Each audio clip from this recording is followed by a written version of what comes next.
Thank you very much for making time for us. Reports I mentioned there mid-afternoon that a major hospital in the south of your country has been hit, likely by the Iranians. Do the people living in and around Tel Aviv now still have confidence in the missile defence systems that have been so magnificent in the past?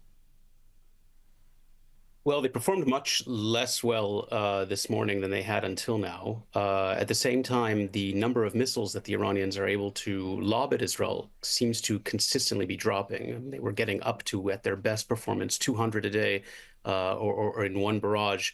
They're now able to do 3 or 4. This morning there were 20. Worryingly, of this morning's 20, something like 7 actually made it through.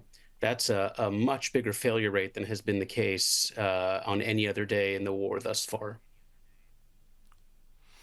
With that in mind, how is the mood in Tel Aviv? I mean, the Israelis are such stoic people. I mean, you've been through so much since October 7.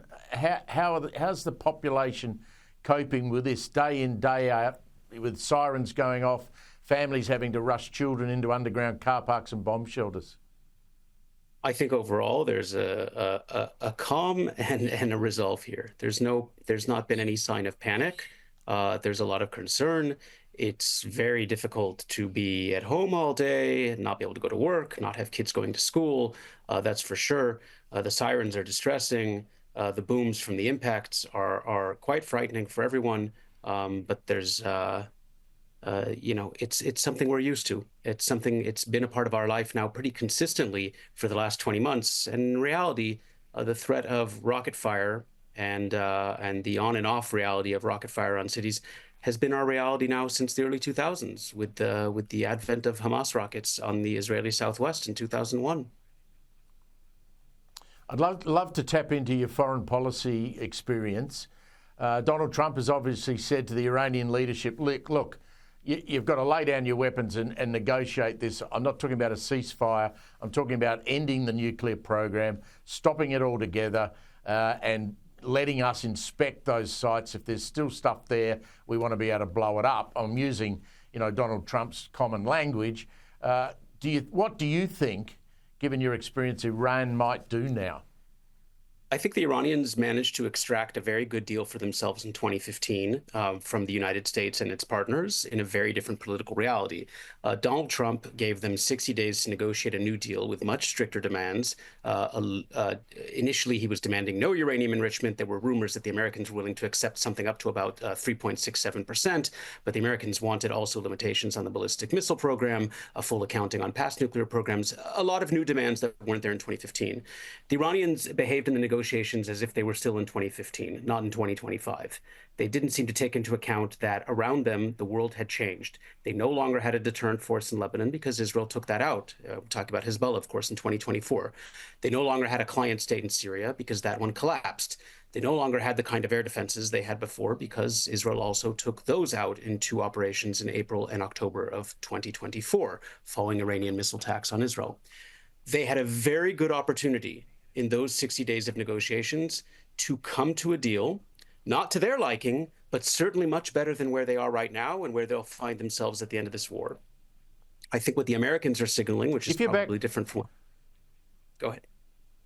If you back the mullahs, though, into a corner, what's the likelihood of them doing something crazy? I think what they're doing now is crazy. Sending missiles into Israeli cities is crazy and will be very, very costly for them. Defying the United States, which has moved an order of battle of forces here that is unseen, at least since the first Persian Gulf War, is in terms of air and naval power, at least, is absolutely crazy. They're not in a direct negotiation with the Israeli government. They're supposedly meeting European foreign ministers later this week. The thing that I would do if I was working in the Iranian government, which obviously I'm not, is I would agree to a much, much stricter nuclear deal now, while it's still potentially on the table, rather than wait for the situation to get worse and for the regime's position domestically to weaken even more.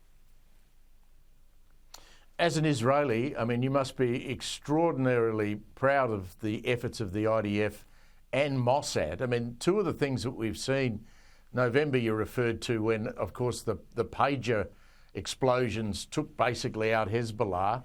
Now we've got, obviously covert intel coming out of Tehran itself, where all of the leadership of the major security arm of the Iranians has been taken out by the Israelis because they know what apartment they're in and where they're sleeping. It's quite extraordinary, isn't it?